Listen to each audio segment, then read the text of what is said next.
মরে যাচ্ছি।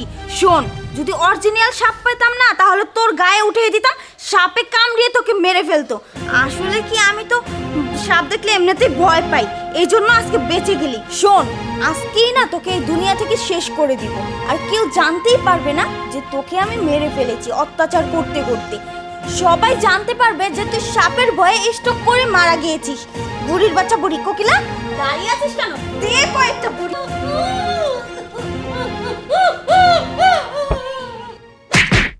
তিশা!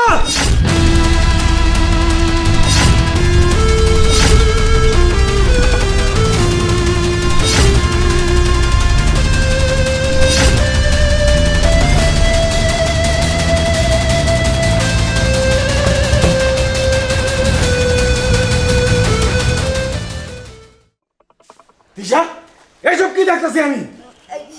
চুপ থাকো, আর একটা কথা হবে না। তার মানে আমি ঢাকা শহরে পয়সা দেখা পরিশ্রম করে টাকা বাড়াই, সেই টাকা খাই চলবি কইরা আমার মার উপর নির্যাতন করো?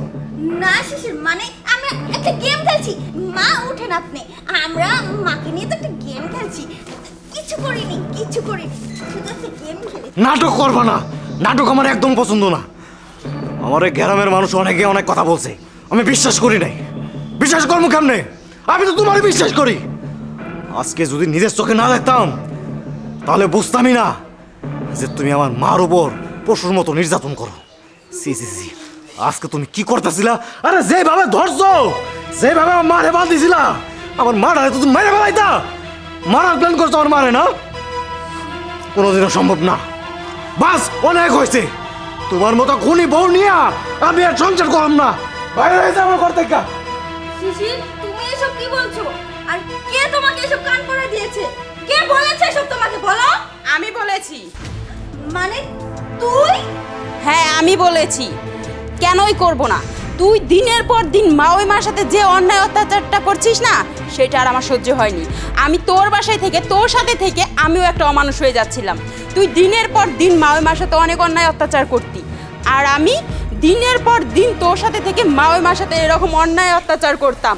মাওই মাকে অনেক অত্যাচার করতাম, না খাওয়াই রাখতাম, মারধর করতাম, শুধুমাত্র তোর কথা শুনে। কিন্তু আজ যখন তুই বললি যে মাওই মাকে তুই মেরে ফেলবি একদম, ওই কথাটা আর আমি সহ্য করতে পারলাম না। কেন? তুই তার পুত্রবধূ, তুই তার ছেলের বউ, তার মেয়ের মতো।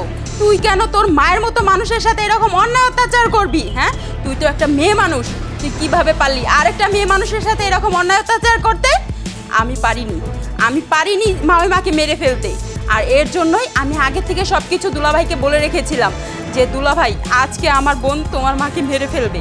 আর এর কারণেই দুলাভাই আজকে ঢাকা থেকে এখানে চলে এসেছে। আমিই বলেছি সব কিছু, শুধুমাত্র তোকে শাস্তি দেওয়ার জন্য। আর শোন, তোর মতো বোন আমার কোনো দরকার নেই। আমি এক্ষুনি এই মুহূর্তে তোর বাড়ি থেকে চলে যাব। থাক তুই তোর মতো। তুই আমার বোন হয়ে আমার সাথে বেইমানি করতে পারলি? এই চুপ থাকো। আরে বেইমানি তো করছো তুমি আমার সাথে। আমার সাথে বেইমানি করছো তুমি। আমার ভাইয়া আমার কইরা আমার বাড়িতে তাইকা আমার মারে তুমি কোন করতে চাও? আমার মতো নিষ্ঠুর মেয়ে আগে আর রাখো না। বের হয়ে যাও আমার বাড়ি থেকে, বের হয়ে যাও। তোমার মতো জঘন্য একটা খুনি মেয়ের আমার বাড়িতে কোনো ঠাঁই নাই। বাইরে হও। প্লিজ একবার সুযোগ দাও আমাকে, আমি না হয় ভুল করেই ফেলেছি।